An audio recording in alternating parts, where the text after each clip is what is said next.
Okay, forms of market. तो हम यहाँ पे देखो मार्केट के फॉर्म्स को देखेंगे, what are basically forms of market.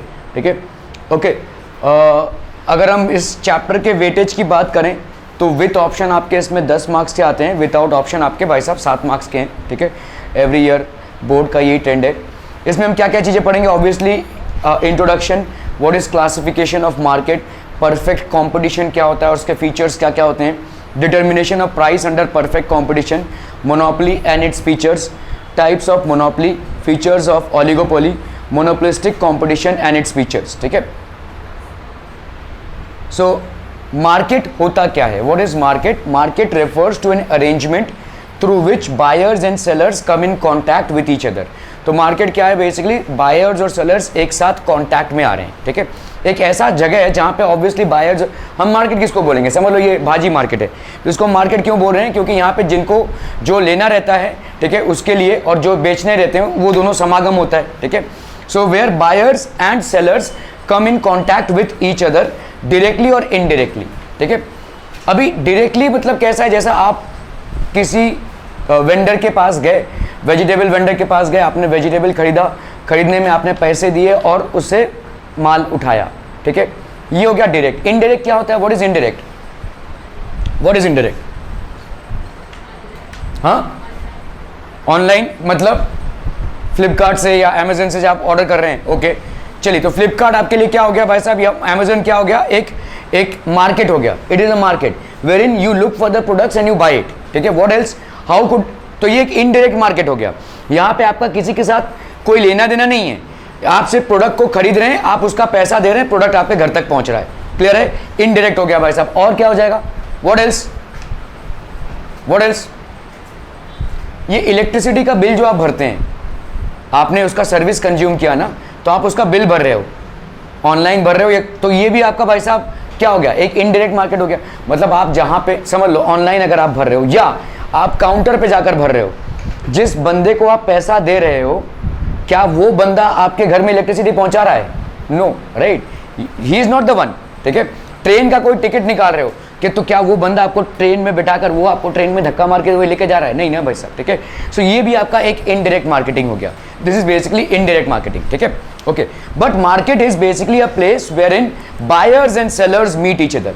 Market refers to an arrangement through which buyers and sellers come in contact with each other directly or indirectly, and exchange of goods and services takes place amongst them. ठीक है, तो उनके बीच में भाई साहब exchange of goods and services होता है। ठीक है, प्री रिक्वेस्टाइज मतलब क्या होता है, मार्केट को बनने के लिए क्या क्या चीजें पहले जरूरी हैं। ठीक है, आप अगर एक एग्जामिनेशन देने जा रहे हैं तो क्या क्या प्री रिक्वेस्टाइज होंगे कि आप उस चैप्टर को पढ़ के जाएं, है ना। तो इसी तरह से मार्केट बनने के भाई साहब क्या क्या प्री रिक्वेस्टाइज होते हैं। At any point of time a market will exist. किसी भी टाइम पे मार्केट एग्जिस्ट तभी करेगा जब बायर्स एंड सेलर्स एग्जिस्ट करें। If buyers and sellers are existing, ठीक है, अ प्रोडक्ट और service to be bought and sold. एक प्रोडक्ट या सर्विस है जिसको हमको बेचना है, ऐसी मार्केट मतलब देखो कोई कुछ अगर फ्री में दे रहा होगा तो वो मार्केट नहीं है। ठीक है, कोई प्रोडक्ट है या कोई सर्विस है जो बिकाऊ है, ठीक है, जो बेची जा रही है। ए प्रोडक्ट और service to be bought and sold, तभी मार्केट स्टैब्लिश हो सकता है। बायर और सेलर हो तभी मार्केट से स्टैब्लिश हो सकता है। तो ये आपके प्री रिक्वेस्टाइज हो गए भाई साहब। कोई चीज अभी मैं बोलूंगा कि मैंने ना भाई साहब एयर का मार्केट खोला है, लोग बोलेंगे या तो तुम पागल हो या तो तुमको मालूम ही नहीं कि मार्केट क्या होता है। एयर तो सबको अवेलेबल है, तो बेचोगे क्या? ठीक है, वो तो ऐसे ही सबको अवेलेबल है। So can I open a market of air, although it is very essential to your life, but can I market open a market of air? Who will buy it? Even if I am the seller, there is no buyer. तो अगर buyer और seller नहीं होंगे तो market नहीं बन सकता उस प्रोडक्ट का। हालांकि ये प्रोडक्ट आपके लाइफ के लिए बहुत बहुत ज़्यादा महत्वपूर्ण है, इसके बिना आप रह नहीं सकते हैं, but how will this be a market? क्योंकि आपका भाई साहब कोई बायर ही नहीं रहेगा, ये तो सबको उपलब्ध है ना। अ प्रोडक्ट और service to be bought and sold, कोई भी प्रोडक्ट या सर्विस आपका बॉट होता है या सोल्ड होता है उसको हम बोलते हैं market. Close contact between buyers and sellers, तो आपका बायर्स और सेलर्स के बीच भाई साहब मोल भाव होना, क्लोज कॉन्टैक्ट होना, नेगोशिएशन होना। ठीक है, आपने एक प्राइस फिक्स किया, आपको मालूम है जो अगला बंदा आपके पास चल के आ रहा है ये, इसको मुझे ज़्यादा ही बोलना है क्योंकि ये मेरे साथ नेगोशिएट करेगा। तो जो लोग मार्केट में होते हैं उनको इतनी इतनी अकल हो जाती है या इतना एक्सपीरियंस हो जाता है कि भाव थोड़ा बढ़ा चढ़ा के ही बोलना है, ठीक है। स्पेशली जब लेडीज़ लोग कुछ खरीदने आ रहे हैं, उन लोग भाई साहब नेगोशिएट करेंगे ही करेंगे और गंदा नेगोशिएशन करेंगे, है ना। सो जब भी वो लोग वेजिटेबल वेंडर्स लोग पहले ही लेडीज़ लोग को देखते ही पहले से ही भाव बढ़ा देते हैं, ठीक है। ये होता ही है, ठीक है। So this is how it is. Close contact between buyers and sellers, knowledge about market. तो आपका मार्केट के बारे में नॉलेज होना चाहिए, ठीक है। जैसे मुझे भाजी लेना है और मैं भाई साहब पहुंच गया किसी हाई फाई ऑफिस में, I am at the wrong place to buy the right thing, right. किसी सिटको ऑफिस में पहुंच गया, मुझे भाजी चाहिए भाई साहब, बैग लेके पहुंच गया। So I don't have any knowledge about the market. भाई साहब मिलता है वो भाजी मार्केट में जाओ ना, ठीक है। तो there is a knowledge about the market. अभी जैसे अगर आपको कोई हाउस लेना है तो आप फ्लिपकार्ट पे जाएंगे क्या, अमेजन पे जाएंगे क्या? नहीं ना भाई साहब। आप कोई रियल स्टेट पे जाएंगे भाई साहब, कोई रियल स्टेट के साइट पे जाएंगे, तो आपको फिर नॉलेज ही नहीं है भाई साहब मार्केट का, है ना। If you have to buy some domestic usable products then you might be going to Flipkart और an Amazon, but if you have to buy a house you will not go there, right. So एक wrong choice हो जाएगी। इसी तरह से ये तो buyers की चॉइस हो गई जो रॉन्ग हो रही है, प्लस सेलर्स की चॉइस भी रॉन्ग नहीं होनी चाहिए, ठीक है। दे हैव टू बेसिकली, अगर मुझे भाजी बेचना है तो मैं अगर भाई साहब लोहा लक्कड़ लेकर बैठ जाऊं भाजी मार्केट में, गलत जगह है। लोग वहाँ पे भाई साहब बैग लेकर आ रहे हैं, या तो मछली लेंगे, या तो मीट लेंगे, या तो फल लेंगे, या तो भाई साहब भाजी लेंगे। वहाँ पे मैं लोहा लक्कड़ लेकर बैठ गया, so it's a wrong place, right. So a seller and both a buyer have to know where their market is, ठीक है। उनके प्रोडक्ट का मार्केट कहाँ पे है, सेलर को तो जानना ही जानना है, प्लस बायर को भी जानना है, ठीक है। Both should have a knowledge about the market. Price of the product, आप भाई साहब अगर घर से निकले हैं कुछ बाय करने के लिए, एक वड़ा पाव खाने के भी लिए निकलेंगे, तो आपके पास उतने पैसे तो कम से कम होने चाहिए ना, आपके माइंड में उतना तो होना चाहिए कि इतने पैसे तो रहने ही चाहिए, ठीक है। So that is how it is. Price of the product आपको जानना जरूरी है, ठीक है, okay. Classification of markets can be classified on the basis of the following: on the basis of place, on the basis of time and on the basis of competition। इस तरह से हम मार्केट्स को बेसिकली क्लासीफाई कर सकते हैं, ठीक है। On the basis of place we can classify them on the basis of time and on the basis of competition as well. So on the basis of place, ये किस type का भाई साहब क्लासिफिकेशन है? जैसे आप अगर देखोगे लोकल मार्केट, ठीक है, local market it is a market in which sellers sell and customers buy a product in a region which it is produced, ठीक है। जैसे गांव खेड़े में अगर आप जाओगे तो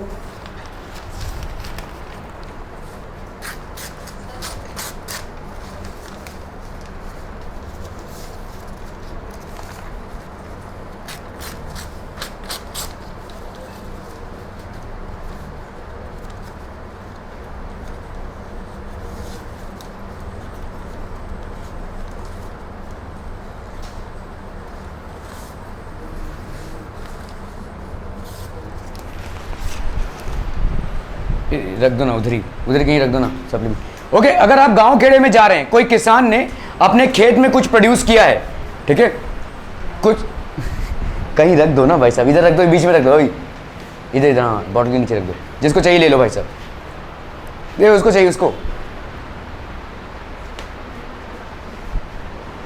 पास कर दो supplement, okay, thank you. So local market क्या होता है? देखो, जैसे अगर आपने गांव खेड़े में अगर आप जाएंगे तो गांव खेड़े में जो किसान लोग होते हैं, उन लोगों ने जो भी भाजी प्रोड्यूस की वो वहीं एक मार्केट में सजाकर बेच देते हैं भाई साहब, ठीक है। तो that's basically what a local market. It is a market in which sellers sell and customers buy a product in the region in which it is produced. तो कस्टमर्स वहीं से खरीद रहे हैं, ठीक है। तो स्टोरेज का कोई भाई साहब, तुम कहाँ चल दिए, तो स्टोरेज का कोई टेंशन नहीं यहाँ पे, ठीक है। It is a market in which sellers and customers buy a product in the region in which it is produced. Farmers of a particular village selling their produce in that village only. तो कोई भी एक गांव में जो farmer है, जो चीज प्रोड्यूस कर रहा है, वहीं पे वो बेच रहा है उसको, ठीक है। दूध निकाला भैंस से, गाय से, तो वहीं पे बेच रहा है वो, ठीक है। So that is called basically local market. This is known as what is national market? It is the domestic market in a given country. Each national market is governed by regulations of its own country, ठीक है। हर एक national market मतलब ये पूरा domestic market है ये, ठीक है। It is the domestic market in a given country. एक पूरे कंट्री में जो मार्केट होता है उसको हम बोलते हैं national market. Each national market is govern by the regulation of its own country. भाई साहब हर एक नेशनल मार्केट में रेगुलेशंस होती हैं। नेशनल मार्केट में जो भी प्राइसेस होती हैं वो फिक्स्ड होती हैं, ठीक है। एक टीवी, एक पेप्सी, तो जो भी है मेरे से मत मांग भाई साहब, यहाँ पे रखा हुआ है, ठीक है। तो these are basically national market, it is a domestic market in a given country. Each national market is govern by the regulations of its own country. Rules and regulation भाई साहब कंट्री करता है, ठीक है। Okay, example, automobile market in the country has to follow emission norms of the concern country. जैसे समझ लो आपके जितने भी इंडिया में ऑटोमोबाइल मैन्युफैक्चरर्स होंगे, उनको उनके एग्जॉस्ट से जो एमिशन होगा, हम कितना एमिशन बर्दाश्त कर सकते हैं या कितना एमिशन एकोमोडेट कर सकते हैं, वो बहुत ज़रूरी है। उससे ज़्यादा अगर आपका एमिशन होता रहेगा तो गवर्नमेंट आपके प्रोडक्ट को कैंसिल कर देगी, ठीक है। That is how it is decided. तो जितने भी आपके ऑटोमोबाइल मैन्युफैक्चरर्स होंगे, उनको एमिशन नॉर्म्स के हिसाब से अपने एग्जॉस्ट को रेगुलेट करना पड़ेगा। They will have to regulate it. Clear है, समझ में आ रहा है ये? सो ऑटोमोबाइल, मैं यहाँ पे डीजल या पेट्रोल वाली गाड़ियों की बात कर रहा हूँ, इलेक्ट्रिक वाली गाड़ियों नहीं, ठीक है। Which are running on electric, obviously they would not have any kind of emissions, ठीक है। But automobile market in the country has to follow emission norms of the concerned country. तो हर एक कंट्री का एक एमिशन नॉर्म्स होता है और एमिशन नॉर्म्स के हिसाब से उतना ही एग्जॉस्ट से धुआं निकल सकता है। अगर आपके एग्जॉस्ट से ज़्यादा धुआं निकल रहा होगा आपकी बनाई हुई व्हीकल में, तो व्हीकल कैंसिल हो जाएगी, ठीक है। तो आपको अपग्रेड करना पड़ेगा। तो ये आपका नेशनल मार्केट का डिमांड है, नेशनल मार्केट का रेगुलेशन है कि इतना ही एमिशन हो सकता है, ठीक है। इंटरनेशनल मार्केट, इंटरनेशनल मार्केट भाई साहब is a world wide market in which buyers and sellers trade in goods and services across the international borders, ठीक है। तो आपका क्या हो रहा है भाई साहब, इंटरनेशनल मार्केट में क्या हो रहा है, बायर्स और सेलर्स में इंटरनेशनल बॉर्डर्स को क्रॉस करके धंधा हो रहा है, ठीक है। There are many softwares which India is producing and it is being used in US, and there are many computers which are being produced in US being used in India. आज की तारीख में ग्लोबलाइजेशन के चलते, ठीक है, कोई बड़ी बात नहीं है। पहले के ज़माने में भाई साहब अगर आपने एडिडास का शूज़ पहना है, पूरी दुनिया आपको देखेगी भाई साहब, इसका मतलब इसके फैमिली में कोई बाहर गया था, कंट्री के बाहर गया था, तब जाकर एडिडास का शू लेकर आया। आज की दुकान में आज की तारीख में हर दूसरे दुकान में ये शूज़ अवेलेबल हैं। ग्लोबलाइजेशन हो गया भाई साहब, ठीक है। सो प्रोडक्ट्स आराम से किसी भी मार्केट में जा रही हैं, किसी भी कंट्री के बॉर्डर को क्रॉस करते हुए, ठीक है। International market is a world wide market in which buyers and sellers trade in goods and services across the national borders. The global market for medicine, IT services, handicrafts, ये भाई साहब global market है, ठीक है। तो it is basically an international market. तुम्हारा हो गया है क्या? जाना है घर? अरे बोल, जाना है तो जमा कर और जा।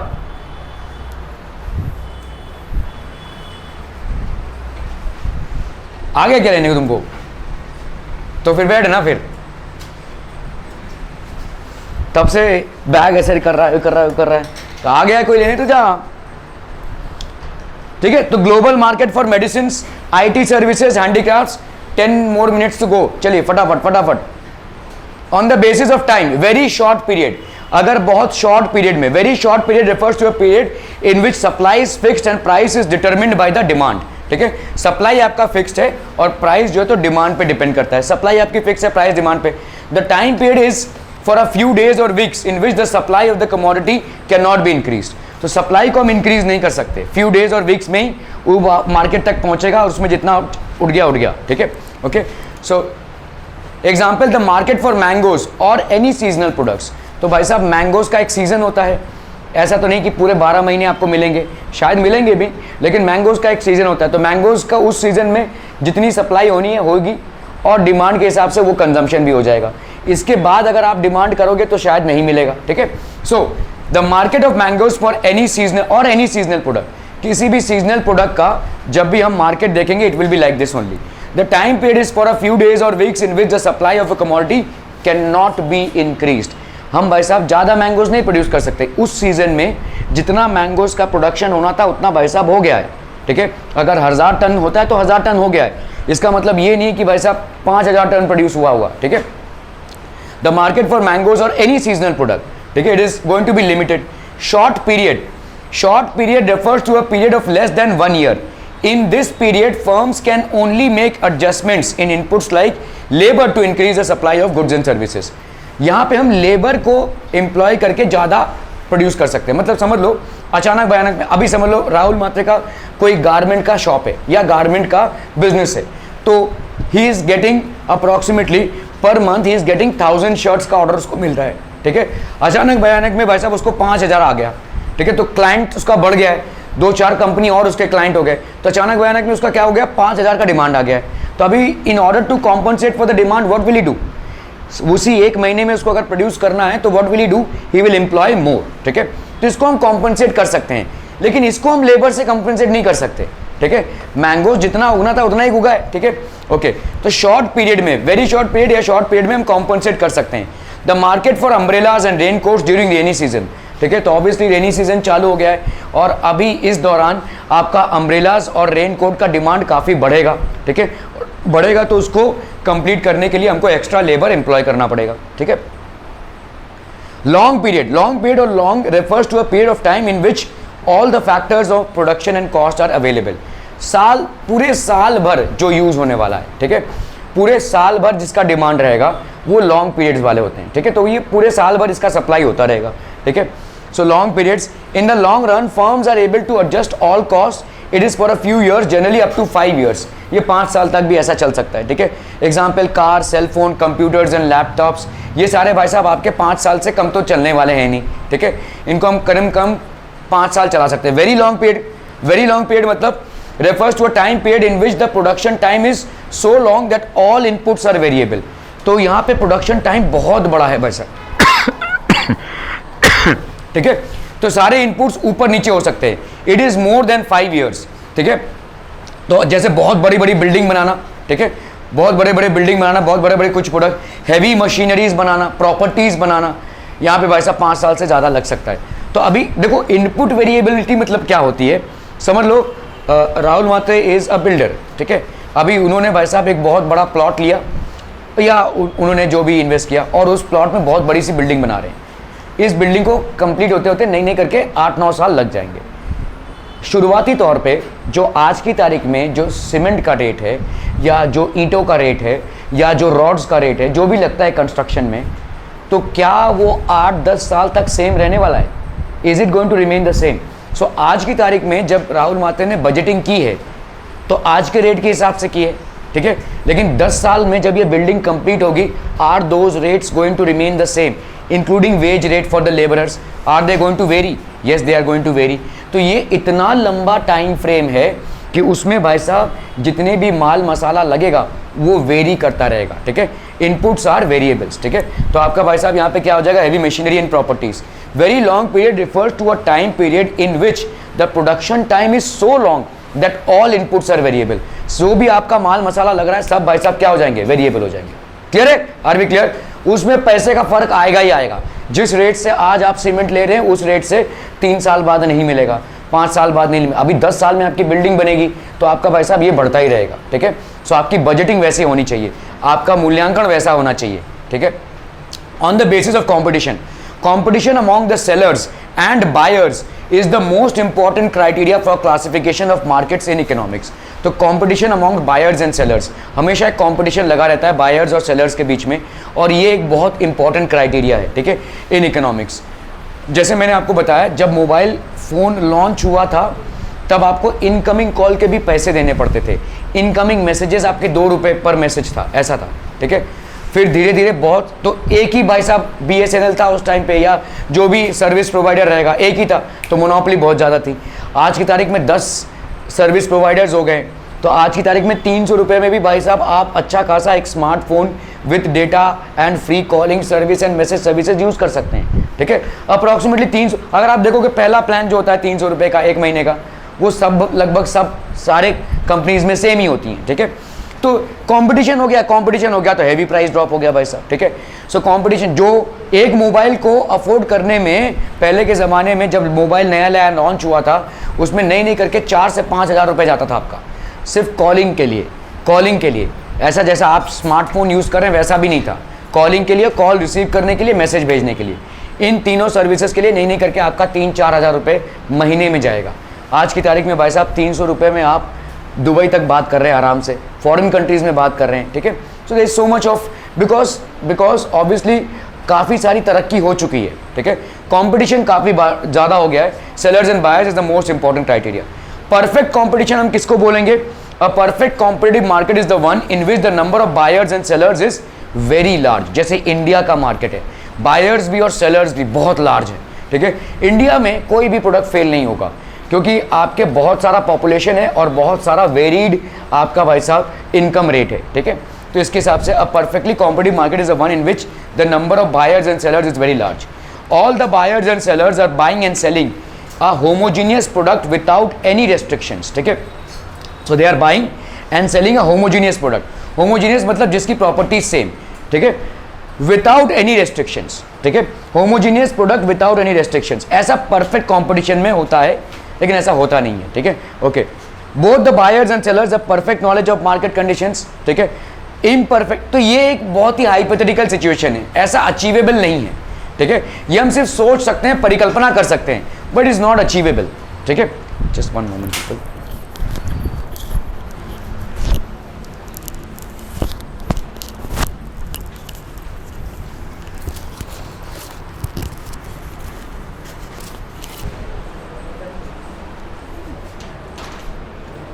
ओके, सो यहां पे देखिए आपका इम्परफेक्ट कंपटीशन कब हो जाएगा. Imperfect competition is a type of market showing some but not all the features of a competitive market, ठीक है. मतलब देखो हमारा मार्केट जो है इम्परफेक्ट कंपटीशन का ही है, परफेक्ट कंपटीशन पॉसिबल ही नहीं है, ठीक है. परफेक्ट कंपटीशन मतलब होमोजीनियस प्रोडक्ट, मतलब कैसा कि जैसे समझो वोडाफोन है और जियो है, ठीक है, या समझ लो मोबाइल देख लो, मोबाइल, ठीक है, ओप्पो है या पता नहीं क्या क्या है सब, ठीक है. सो आपका आईफोन है, ये हर फ़ोन में अलग अलग फीचर्स हैं, ठीक है. अगर मैं बेसिकली 10,000 का कोई भी फ़ोन उठाऊं इन सब रेंज में, तो अलग अलग फीचर्स हैं, आप फीचर्स को देखकर अपना प्राइस करेंगे. यहाँ पे परफेक्ट कंपटीशन में क्या बोला जा रहा है, देखो इन विच कहाँ गया, all the buyers are buying a homogeneous product, मतलब जो प्रोडक्ट कंपनी ए ने बनाई है वही बिल्कुल हूबहू प्रोडक्ट कंपनी बी ने भी बनाई है, वही बिल्कुल हूबहू प्रोडक्ट कंपनी सी ने भी बनाई है. ऐसा होगा क्या, नहीं होगा ना भाई साहब. फिर कस्टमर क्या करेगा, मतलब या तो ए ले ले, या तो बी ले ले, या तो सी ले ले, जो हो ही नहीं सकता, ठीक है. There has to be something extra on the other piece than this one which will be attractive, ठीक है. तो ये परफेक्ट कॉम्पिटिशन जो है सिर्फ एक थियोरेटिकल एस्पेक्ट है, ये प्रैक्टिकली बिल्कुल ही इम्पॉसिबल है, ठीक है. सो होमोजीनियस हम इसको बोलते हैं विदाउट एनी रिस्ट्रिक्शंस, मतलब सारे buyers and sellers are buying and selling, all buyers and sellers are buying and selling in a homogeneous product. सारे सबने एक ही तरीके का एक ही फीचर्स वाला प्रोडक्ट बनाया भाई साहब, ठीक है, विदाउट एनी रेस्ट्रिक्शंस, बिना किसी रेस्ट्रिक्शन के, ठीक है. Both the buyers and sellers have perfect knowledge of market conditions. तो आपका बायर और सेलर का पूरा नॉलेज है मार्केट का. क्या कभी हो सकता है, क्या आपको मालूम है कि कहाँ पे कौन सा फ़ोन एकदम सही सस्ते दाम पे सही जगह पे मिलेगा. Are you aware of this? No you are not. आप भाई साहब अगर फ्लिपकार्ट पे भी जाते हैं या अमेजन पे भी जाते हैं, 50 बार देखेंगे कहाँ पे किधर ऐसे ऑप्शन देखेंगे, but would it be the best option? Not necessary the best option, ठीक है. सो कोई भी सेलर या कोई भी बायर को पूरा नॉलेज नहीं होगा. As a seller are you aware कि कौन से मार्केट में अगर मैं अपना प्रोडक्ट लेकर जाऊं तो मुझे मैक्सिमम प्रॉफिट मिलेगा? शायद आप हो, शायद ना हो, ठीक है. ओके, सो ये सारे जो भी कंडीशंस हैं ये बड़े हाइपोथेटिकल कंडीशंस हैं. तो इस कंडीशन, जो कंडीशन एग्जिस्ट ही नहीं कर सकती, उस कंडीशन को हम समझने की भी कोशिश क्यों कर रहे हैं, ठीक है. Why perfect competition will never exist. So why are we trying to understand, क्योंकि हमारा जो डेविएशन है उसको समझना है कि परफेक्ट कंपटीशन से इम्परफेक्ट कंपटीशन का डेविएशन कितना है, ठीक है. Imperfect competition is type of market showing some but not all the features of a competitive market, ठीक है. सो सारे फीचर्स मतलब कुछ कुछ फीचर्स दिखाएंगे इसमें, ठीक है. Okay, some types of imperfect markets are monopoly. कहीं कहीं पे मार्केट इतना ज़्यादा इम्परफेक्ट हो जाता है कि भाई साहब मोनोपोली हो जाती है. मोनोपोली मतलब समझते हैं, राइट? किसी एक का ही भाई साहब चलता है वहाँ पे, ठीक है. कोई अगर सेलर है तो एक ही सेलर है, कोई अगर प्रोडक्ट घर तक पहुंच रहा है तो एक ही बायर से पहुंच रहा है, तो ये एक मोनोपोली हो गई.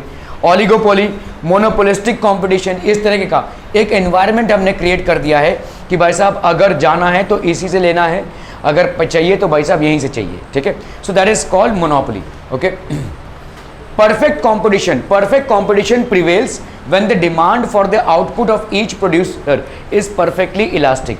परफेक्टली इलास्टिक कब होता है? आई देखो इलास्टिसिटी, परफेक्टली इलास्टिक सिचुएशन कब होती है?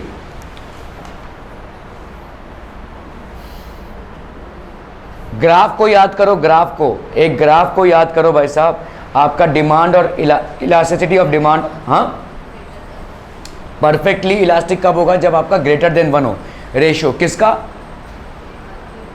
डिमांड एंड, ठीक है, डिमांड क्वांटिटी डिमांडेड और प्राइस, प्राइस और क्वांटिटी में जब आपका रेशियो क्या हो, ग्रेटर देन 1 हो, ठीक है। मतलब कैसा हो आपका ग्राफ, आपका ग्राफ भाई साहब कैसा हो, देखिए ये हो आपका ग्राफ, देखो हमेशा ये प्राइस है इस तरफ और ये आपका क्वांटिटी डिमांडेड है, ठीक है। तो ये वाला जो पॉइंट होगा दैट विल बी, ये वाला पॉइंट, ये वाला होगा आपका परफेक्टली इलास्टिक, ठीक है, परफेक्टली इलास्टिक। क्लियर है, are we clear on this one people, ठीक है, ओके। सो ये परफेक्ट कंपटीशन में होगा, this will be only in perfect competition, ठीक है, okay. So perfect competition prevails when the demand for the output of each producer is perfectly elastic. The following are the features of perfect competition.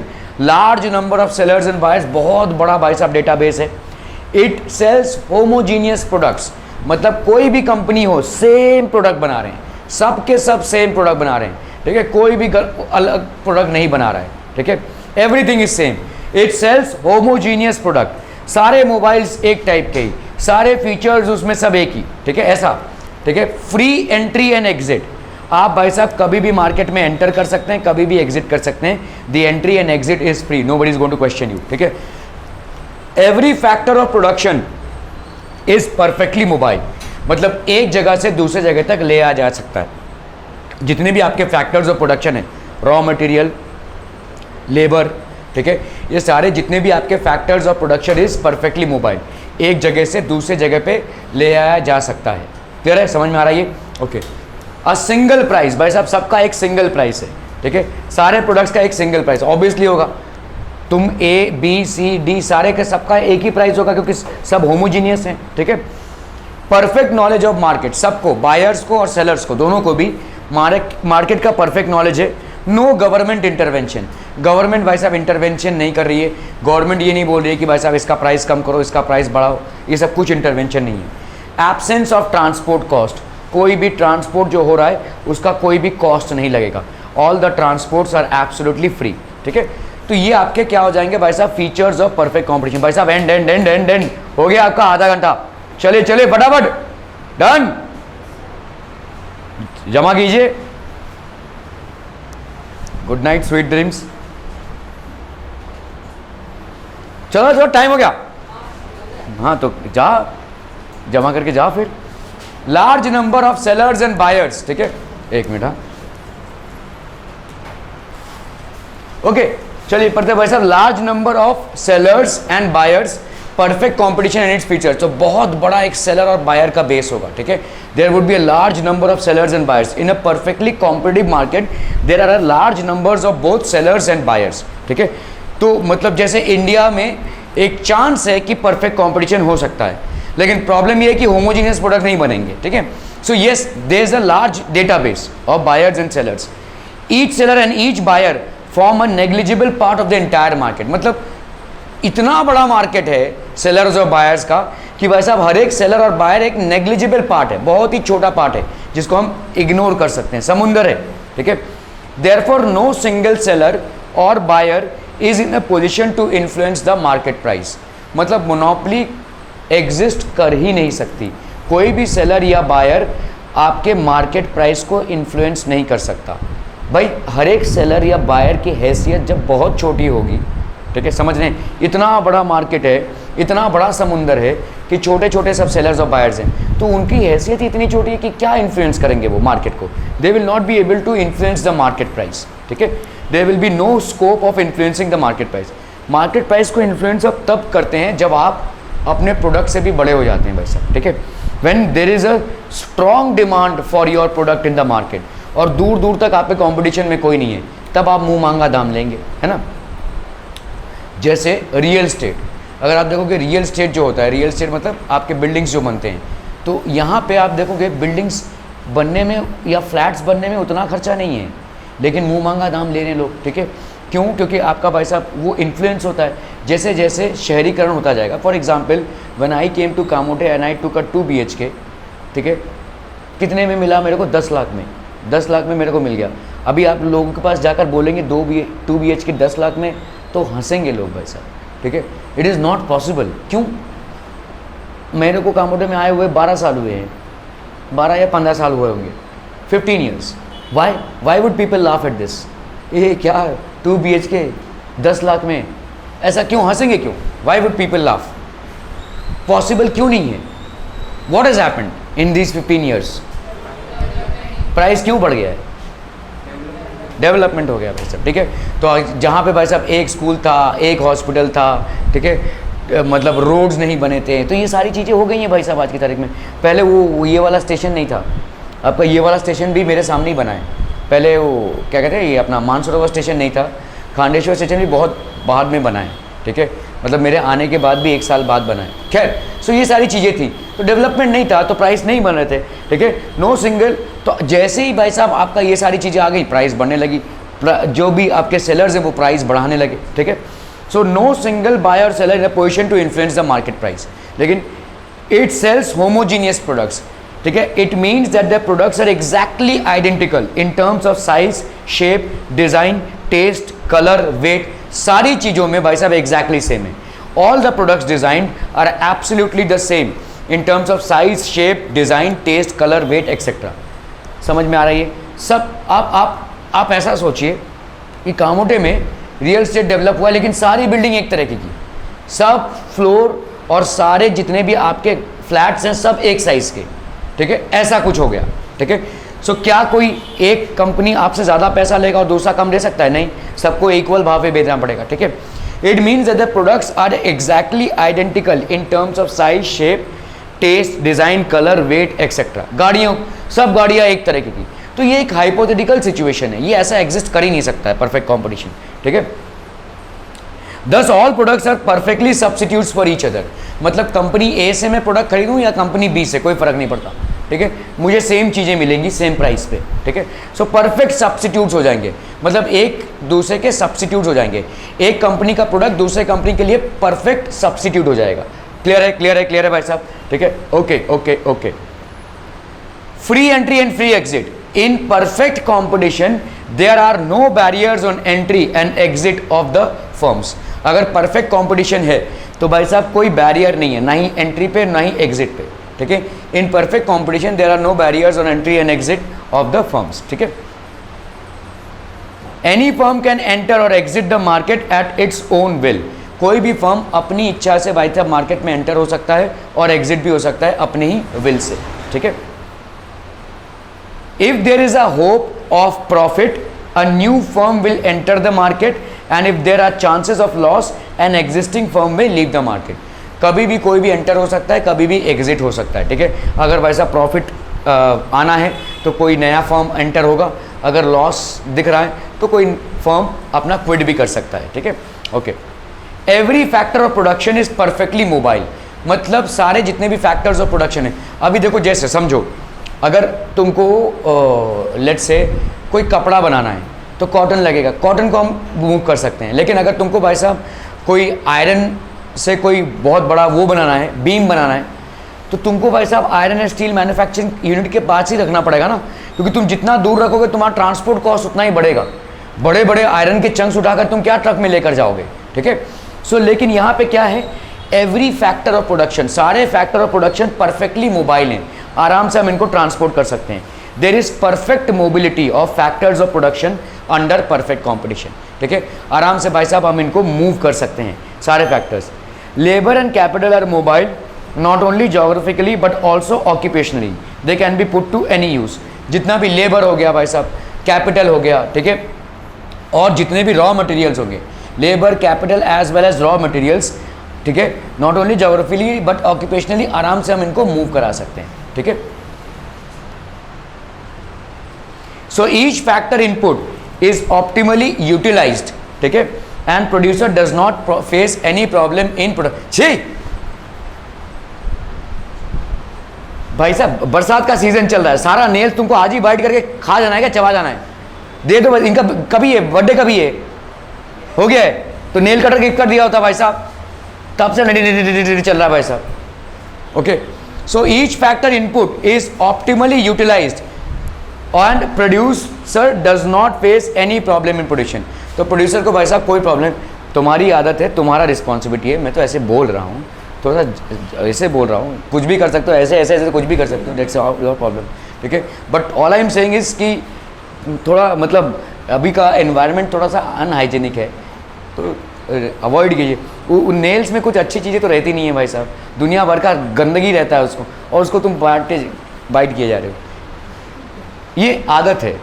मैं आपको एक example दे रहा हूँ, जैसे आपने देखा है कि कभी आप कोई सवाल लगा रहे हैं या कोई डिफ़िकल्ट सवाल है, तो इससे क्या होता है, मतलब सर खुजा रहे हैं लोग भाई साहब, ठीक है। वो ये जैसे हम एंग्जाइटी में हैं तो नेल्स बाइट कर रहे हैं, व्हाट हैपेंस, ये इससे कुछ होता है क्या, कुछ आपका ब्रेन और चलने लगता है क्या, नहीं ना। लेकिन ये अनकॉन्शियस बिहेवियर्स है, और कभी कभी आपका दुश्मन इन चीज़ों का फ़ायदा उठा सकता है। I know somebody who was a very good lawyer, बहुत अच्छे लॉयर थे, मतलब ऐसा कोई केस वो है ही नहीं जो हारे हों, ठीक है। जितना भी वीक केस हो स्ट्रॉन्ग बनाकर जीता ही उन्होंने। उनकी एक आदत थी, जब वो कोर्ट में आर्ग्यूमेंट देते थे ना, तो उस कोर्ट का जो बटन होता है ना, वो बटन को ऐसे ऐसे खेलते रहते थे, ठीक है। ये आदत थी उनकी, और एक से एक आर्ग्यूमेंट हर बार जीता है उन्होंने। ऑपोजिट जो पार्टी थी, एक बार उन्होंने देख लिया कि भाई साहब ये बंदा ये बटन को लेकर ही पूरा आर्ग्यूमेंट दे रहा है, ये खड़े हैं आर्ग्यूमेंट दिए जा रहे हैं, बटन के साथ कंटिन्यूसली फिजिटिंग किए जा रहे हैं। इसने क्या किया, उसको बोला कि इसका जो ड्राइवर था ना, उसको बोला कि प्रेस वगैरह तुम ही कराते हो साहब के कोर्ट हो, ये वाला बटन निकाल दो, हम देते तेरे को 50,000 रुपये देते हैं, ये बटन निकाल दे। और जिस दिन वो बटन निकल गया, ये भाई साहब आर्ग्यूमेंट देने जा रहे हैं, बटन किधर हार गए, केस हार गए, ठीक है। So all I am saying is, but हम देखिए हमारी सबकी कुछ ना कुछ आदतें हैं, और मतलब एकदम फालतू वाली आदतें हैं।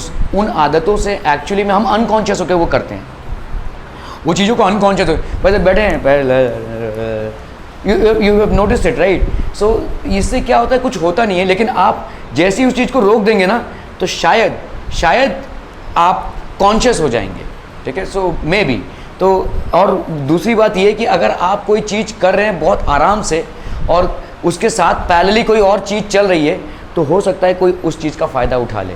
जिस दिन उसने वो कनेक्शन काट दिया, आप फॉल्ट में आ जाएंगे, आप अच्छी तरह से फंक्शन नहीं कर पाएंगे। सो थिंक अबाउट इट, ठीक है। ये आप कोई मतलब ऐसा नहीं है कि नाखून काटना है इसलिए हम दांत से काट रहे हैं, अच्छा खासा नेल कटर इनके पास अवेलेबल होगा, लेकिन ये चल रहा है, ये कार्यक्रम चलता रहता है। Okay, so each factor input is optimally utilized and producer does not face any problem in production. ठीक है, okay. A single price. The buyers and sellers are price takers in a perfectly competitive market. ठीक है, तो buyers जो होंगे और sellers दोनों भी भाई साहब क्या होंगे, price takers. Buyer को एक प्राइस पे उस प्रोडक्ट को खरीदना है, सेलर को एक प्राइस पे उस प्रोडक्ट को बेचना है, तो ऑब्वियसली दोनों का एक कॉमन डिनोमिनेटर क्या हो गया भाई साहब, price. Both are taking that price, ठीक है, both are taking that price, ठीक है। There is only one single market price which is determined by the forces of demand and supply. भाई साहब हम अफोर्ड ही नहीं कर सकते कि अलग अलग प्रोडक्ट के अलग अलग प्राइसेस हों, क्योंकि प्रोडक्ट्स ही अलग अलग नहीं है, सारे प्रोडक्ट्स आपके होमोजीनियस हैं, किसमें, परफेक्ट कंपटीशन में। तो ऑब्वियसली आपके सारे प्रोडक्ट्स के जो प्राइस होंगे वो भी क्या होंगे, आपके सेम ही होंगे, ठीक है। There is only one single market price, सारे मोबाइल्स का एक प्राइस, सारे फ्लैट्स का एक प्राइस, ठीक है, ऐसा ही हो जाएगा, ठीक है। There is only one single market price which is determined by the forces of demand and supply. Perfect knowledge of market, the buyers and sellers possess perfect knowledge about the market condition. सबको भाई साहब पूरा ज्ञान है market का, ठीक है। They have absolute knowledge which is required for the market conditions, ठीक है, perfect knowledge, okay. Every seller and buyer has the knowledge about price, quality, source of supply of products, etc. हर एक seller को और buyer को सारी चीज़ों के बारे में ज्ञान है, ठीक है। Knowledge about price, knowledge about quality, source of supply of products, सारी, ठीक है। Every seller and buyer. No government intervention. Laissez faire policy is an important feature of perfect competition. Laissez faire basically means no government intervention. देखो भाई साहब कोई भी product without government intervention के आप बेच ही नहीं सकते। हर चीज़ में गवर्नमेंट का कुछ ना कुछ जुड़ा हुआ है, इधर इन फॉर्म्स ऑफ टैक्स, इधर in forms of approval, many things, ठीक है। तो कोई भी चीज़, कोई भी धंधा विदाउट गवर्नमेंट के इंटरवेंशन के आप कर ही नहीं सकते हैं, गवर्नमेंट का इंटरवेंशन रहेगा, ठीक है। तो government losses fair policy is an important feature of perfect competition. Perfect competition में ऐसा बोला जा रहा है कि गवर्नमेंट का कोई इंटरवेंशन इन धंधों में नहीं रहेगा, ठीक है, okay. It means that there is no government intervention in economic activities, that is there is no tax, no control mechanism or any other interference from the government with respect to production or distribution, ठीक है, ना ही कोई interference है with respect to production और distribution, कोई tax नहीं है, कोई कंट्रोल मैकेनिज्म नहीं है, एक्सेट्रा एक्सेट्रा, ठीक है। सो गवर्नमेंट भाई साहब कोई हस्तक्षेप नहीं कर रहा है यहाँ पे। एब्सेंस ऑफ ट्रांसपोर्ट कॉस्ट, क्या ये सारी चीज़ें पॉसिबल है? नहीं पॉसिबल है। तो परफेक्ट कॉम्पिटिशन एक हाइपोथेटिकल सिचुएशन है, वो पॉसिबल ही नहीं है। No transport cost in perfect competition, it is assumed that there is no transportation cost. This assumption leads to uniformity in price in such a market, ठीक है। तो भाई साहब क्या हो जाता है, प्राइस जो है तो कोई ट्रांसपोर्ट का कॉस्ट ही नहीं है। देखो समझो, अभी तो देखो अभी तक हम क्या पढ़ रहे थे, होमोजीनियस प्रोडक्ट है। ए कंपनी ने जो प्रोडक्ट बनाई, बी कंपनी ने जो प्रोडक्ट बनाई, सी कंपनी, सबके प्रोडक्ट सेम, तो ऑब्वियसली सबके प्राइस सेम। अभी ऐसा सोचो कि ए जो कंपनी अपना प्रोडक्ट बचा रहा है वो भेज रहा है बहुत दूर, 1000 किलोमीटर दूर, और बी जो भेज रहा है वो वैसा 50 किलोमीटर दूरी भेज रहा है, तो ए का ट्रांसपोर्ट कॉस्ट बढ़ेगा। तो now will they be able to sell it at the same price? No, obviously A has to increase his price because he is covering the transport cost. लेकिन अगर ट्रांसपोर्ट कॉस्ट ही ना हो तो ए भी 1000 kilometre दूर उतने ही प्राइस पे बेचेगा, बी 50 किलोमीटर दूर उतने ही प्राइस पे बेचेगा। Are we clear on this one people? Since there is no transport cost, obviously we have assumed that the products are homogeneous. So since the products are homogeneous, the production cost is same, so they will have to sell it at the same price. Now if there is no transport cost, there will be no additional cost to the product as well. तो आपका भाई साहब product का जो uniformity है with respect to price will be maintained, ठीक है। check your graph. The dash period market is for a very few days or weeks in which the supply of the commodity cannot be increased. Very short, long, short or medium. The dash period market is for a very few days or weeks in which the supply of the commodity cannot be increased. क्या हो जाएगा भाई साहब? Very short. चलिए भाई साहब, under perfect competition price is uniform because we assume that transport cost does not exist. तो perfect competition में भाई साहब ट्रांसपोर्ट कॉस्ट एग्जिस्ट कर ही नहीं रहा है, आपके प्राइसेस में कोई फर्क पड़ेगा ही नहीं, ठीक है।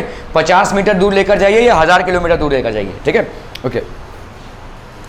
According to Mrs Joan Robinson, perfect competition prevails when the demand for the output for each producer is relatively inelastic. Perfectly elastic ये वन में पढ़ा भाई साहब, ठीक है।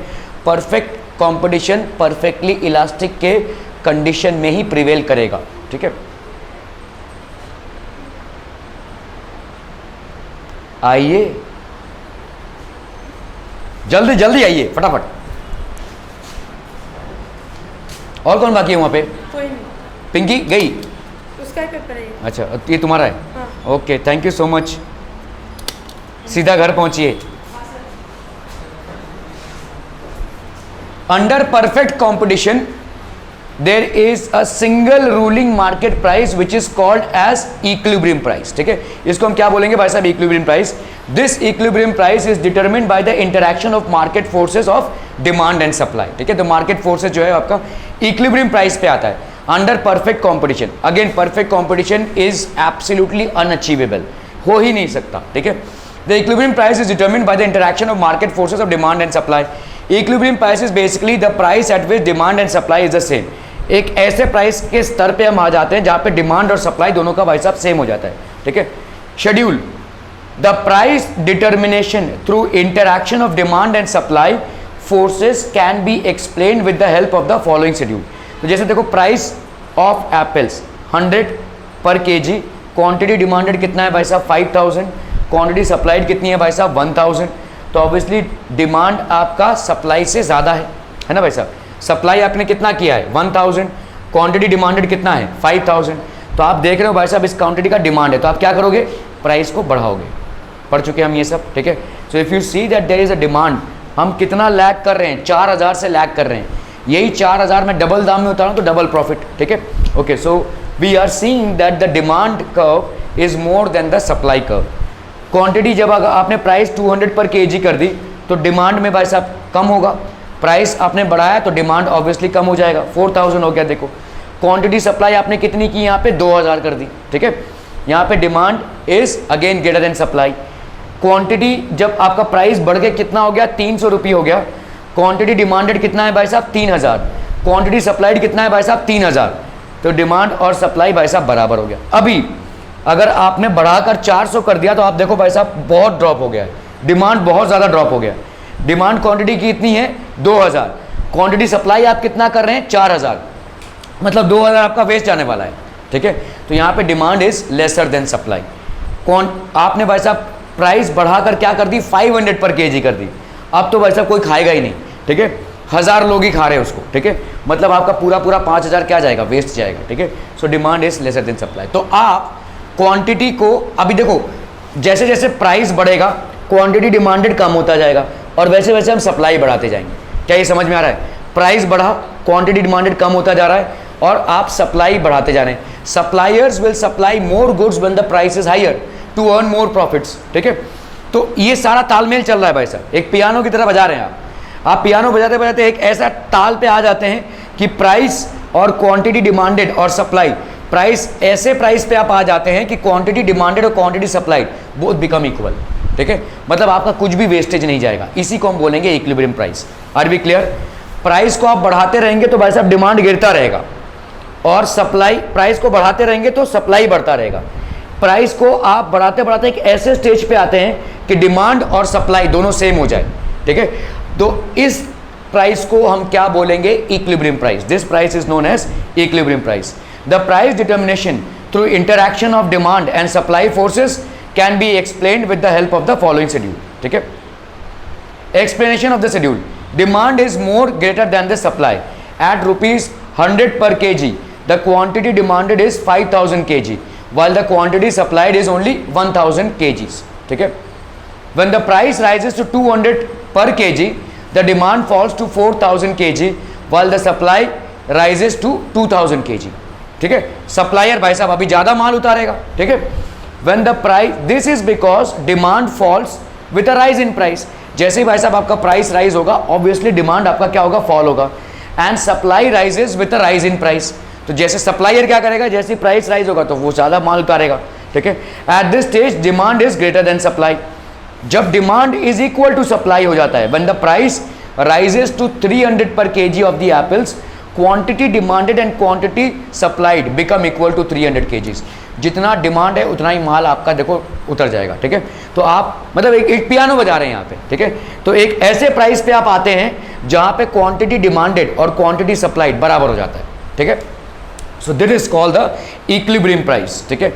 This is the stage of equilibrium when demand and supply become equal, hence ₹300 is the equilibrium price for apples at that particular interval of time, ठीक है।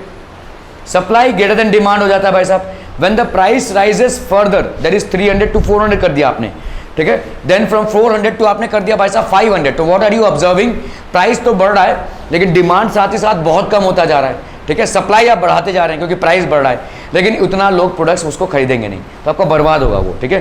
तो यहाँ पे क्या हो रहा है, supply is more than the demand. So in case the goods are perishable you are going to lose them. जैसे एप्पल्स फ्रूट्स हैं, so they are perishable goods. If people are not demanding it because of high price और आप ज़्यादा माल उतार रहे हैं ये सोचकर कि लोग खरीदेंगे और आपको मुनाफा होगा, तो आप गलत है, ठीक है। सप्लाई आपका डिमांड से ज़्यादा है, ठीक है। तो this is not equilibrium. Eight this stage supply is greater then demand, okay. तो आप देखो यहाँ पे, देखो जैसे ये आपका डिमांड कर्व हो गया, ये आपका सप्लाई कर्व हो गया, ठीक है। तो आपका देखो यहाँ पे भाई साहब प्राइस है, ठीक है। तो आपका डिमांड कर्व कैसे जा रहा है, जैसे जैसे प्राइस ऊपर जाएगा डिमांड भाई साहब कम होता जाएगा, जैसे जैसे प्राइस नीचे जाएगा तो आपका डिमांड बढ़ता जाएगा। और ये आपका सप्लाई है, उल्टा चल रहा है, ठीक है। प्राइस जब बढ़ेगा तो डिमांड क्या हो जाएगा, कम हो जाएगा। प्राइस जब कम होगा डिमांड बढ़ जाएगा, ठीक है।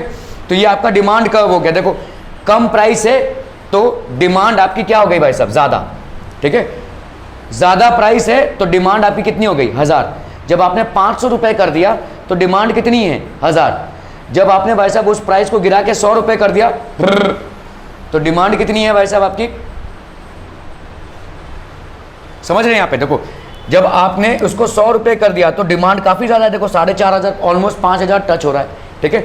सप्लाई का देख लो भाई साहब, अभी सप्लायर क्या देख रहा है भाई साहब, 100 रुपये पर प्रोडक्ट मिल रहा है तो 1000 माल ही उतारेंगे हम।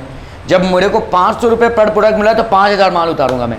तो ये हो गया आपका सप्लाई कर्व, ये हो गया आपका डिमांड, ये हो गया आपका प्राइस, ठीक है। तो आप देखोगे एक दोनों एक जहां पे इंटरसेक्ट करते हैं वो हो जाएगा इक्विलिब्रियम प्राइस। वहां पे क्या हो जाएगा, डिमांड और सप्लाई दोनों सेम हो जाएंगे। देखो उस प्राइस पे 300 रुपये पे demand and supply both are same. क्या इसको समझ में आ रहा, are we clear on this one people, ठीक है। देखो भाई साहब प्राइस 1000 था तो डिमांड कितना था भाई साहब, सॉरी प्राइस 500 है तो डिमांड कितना है गुड्स का, 1000 ही है। प्राइस भाई साहब आपका गिर के कितना हो गया 100, तो डिमांड कितना बढ़ गया 5000 हो गया, ठीक है। तो ये हो गया आपका डिमांड कर्व। जैसे जैसे भाई साहब आपका प्राइस घटता जाएगा डिमांड बढ़ता जाएगा, प्राइस घटता जाएगा डिमांड बढ़ता जाएगा। और सप्लाई का उल्टा चलता है भाई साहब, जैसे जैसे भाई साहब आपका प्राइस बढ़ता जाएगा सप्लाई बढ़ती जाएगी। जब आपका प्राइस 100 रुपये था तो सप्लायर ने बोला भाई साहब आप 1000 माल ही उतारेंगे। जैसे प्राइस 500 रुपये हो गया सप्लायर बोला हाँ अभी टाइम है भाई साहब 5000 उतारेंगे, ठीक है। तो अगर हम देखेंगे कि यहाँ पे दोनों एक दूसरे को एक जगह पे इंटरसेक्ट करेंगे and that will be the equilibrium price. Along this देखो इस वाले पोर्शन में आपको क्या दिख रहा है, देखो सप्लाई जो है, सप्लाई और ये आपका डिमांड आपका गिरता जा रहा है। तो सप्लाई इज यहाँ पे एक्सेस डिमांड है, ठीक है। ये वाला पोर्शन देखो इसका इसके नीचे देखो, ठीक है, आपका यहाँ पे डिमांड ज़्यादा है सप्लाई कम है ना भाई। देखो आपका डिमांड यहाँ पे कितना है, इतना है, सप्लाई यहाँ पे कितना है, इतना है।